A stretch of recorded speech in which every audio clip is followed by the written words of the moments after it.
Hi friends, hi children's, అందరూ ఎలా ఉన్నారు?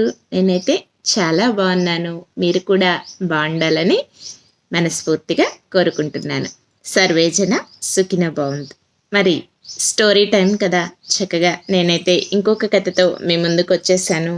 మరి మీరు కథను వినటానికి రెడీగా ఉన్నారా? మీతో పాటు నేను కూడా ఇంకొక కథని తెలుసుకోవటానికి చాలా సంతోషిస్తున్నాను.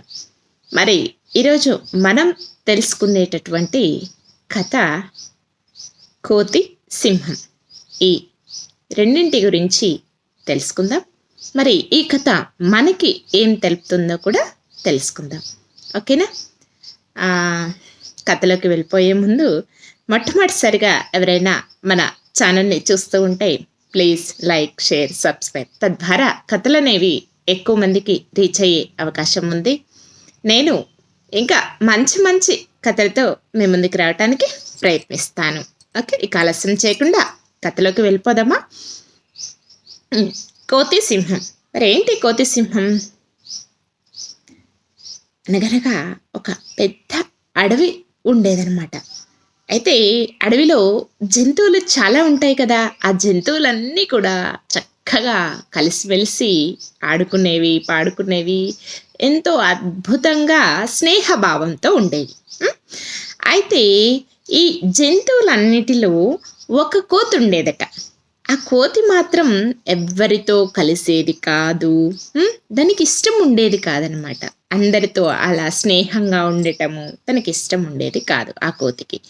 అయితే కోతి ఎప్పుడూ కూడా ఒకళ్ళ మీద తో చాడీలు చెప్తూ ఉండేదన్నమాట తను. ఓకేనా? గొడవలు పెడుతూ ఉండేది. ఇలా ఒకళ్ళ మీద ఒకళ్ళకి కమెంట్స్, జడ్జిమెంట్స్ అలా చేస్తూ ఉండేదన్నమాట. ఓకే, ఒకళ్ళ విషయాలు ఒకళ్ళ దగ్గర అలా తను చెప్తూ ఉండేది ఆ కోతి. అయితే చివరిగా ఏం జరిగింది అని అంటే, వీటన్నిటిని మిగతా జంతువులన్నీ కూడా గమనిస్తున్నాయి. అవి వాటికి చాలా ఇబ్బందిగా అనిపించి చివరికి ఆ కోతి వాళ్ళ తల్లి దగ్గరికి వెళ్ళి కోతి గురించి ఫిర్యాదు చేశాయి. అంటే చెప్పాయన్నమాట. మరి మీ పాప ఇలా చేస్తోంది, అందరికీ చాడీలు చెప్తోంది, ఇలా తను ఇలా బిహేవ్ చేస్తోంది. మరి మీరు చెప్పండి, తను అలా చెయ్యొద్దు, అందరితో కలిసిమెలిసి ఉండాలి అని చెప్పేసి అవి వాళ్ళ తల్లి దగ్గర ఫిర్యాదు చేసేసరికి ఆ తల్లి తన యొక్క పిల్లను పిలిచి, ఏంటి నువ్వెందుకు ఇలా చేస్తున్నావు? అలా చేయకూడదు కదా, అందరితో చక్కగా కలిసిమెలిసి ఉండాలి, కానీ ఒకళ్ళ మీద ఒకళ్ళతో అలా చాడీలు చెప్తావా? అది మంచి పద్ధతి కాదు అని ఆ తల్లి కోతి మందలించింది పిల్ల కోతిని. ఓకే, అది ఏం చేసింది? విన్నదా? వినలేదు. వినకుండా మళ్ళీ యథావిధిగా అలానే చేస్తూ ఉందన్నమాట. ఒకరోజు ఏం చేసిందంటే 2 ఏనుగుల మధ్య గొడవ పెట్టిందనమాట. ఓకే, ఇదేం చేసేది? ఒకళ్ళ మీద ఒకళ్ళకి చాడీలు చెప్పి అవి గొడవ పడుతూ ఉంటే ఇది సంతోషించేది, ఆనందించేది అట. అవి ఆ గొడవను చూసి ఈ కోతి అలా చిలిపి చేష్టలు చేస్తూ ఉండేది. ఇది అల్లరి చేస్తూ ఉండేది బాగా ఈ కోతి. అయితే ఆ 2 ఏనుగుల మధ్య గొడవ పెట్టేసరికి ఆ గొడవ ఆ చెట్టు కింద గొడవ పడుతున్నాయి అన్నమాట ఆ ఏనుగులు. అయితే పైన చెట్టు పైన ఒక కాకి ఉండి అదంతా గమనించిందట. ఇక సహించలేక అవి అన్ని జంతువులన్నిటినీ కలిసి మరి ఇలా చేస్తోంది కోతి, దీన్ని ఎలాగైనా సరే మార్చాలి, దీన్ని ఈ కోతిని ఎలాగైనా సరే ఇలా అందరినీ విడదీస్తోంది కదా, దీని నుంచి మనం బయటపడాలి అని నిర్ణయించుకొని జంతువులన్నీ అనుకున్నాయన్నమాట. అనుకొని ఒకరోజు ఏం చేస్తాయంటే అవన్నీ కోతి ఒక దగ్గర కూర్చొని ఉంటుంది. ఆ కోతి దగ్గరికి ఒక కుందేలు, కోయిల వెళ్తాయి. మొట్టమొదటిసారిగా వెళ్ళి మరి మన అడవి ఈ జంతువులన్నింటిలో కూడా నువ్వే తెలివైన దానివి. మరి నిన్ను ఈ అడవికి రాజుగా చేద్దామనుకుంటున్నాము అని ఆ కోయిల, కుందేలు తనకి చెప్తాయన్నమాట.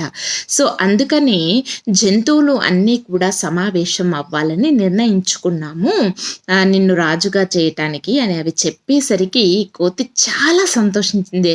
చాలా సంతోషించి గెంతులేసిందట. ఆహో! నేనే ఇక ఇప్పటి నుంచి ఈ అడవి మొత్తానికి రాజుని అని చెప్పేసి చాలా సంతోషంతో గెంతులేచిందనమాట. ఓకే. అలా అన్ని జంతువులన్నీ కూడా ఒక చోట సమావేశపరుచుకొని ఆ కోతిని రాజుగా చేస్తున్నామని చెప్పేసరికి ఇక తనకి పట్టలేనంత ఆనందం అన్నమాట ఆ కోతికి. ఇంకా అలా గెంతులు వేస్తూ ఉండేసరికి తిరుగుతూ ఉండేసరికి అడవిలో తనకి సింహం ఎదురుపడిందట. ఇక సింహం ఎదురుపడేసరికి సింహాన్ని కూడా లెక్క చేయకుండా ఇక కోతి ఏం చేసిందంటే ఆ సింహం చుట్టూ కూడా తిరుగుతూ గెంతులేస్తూ ఉందంట, నేను రాజుని.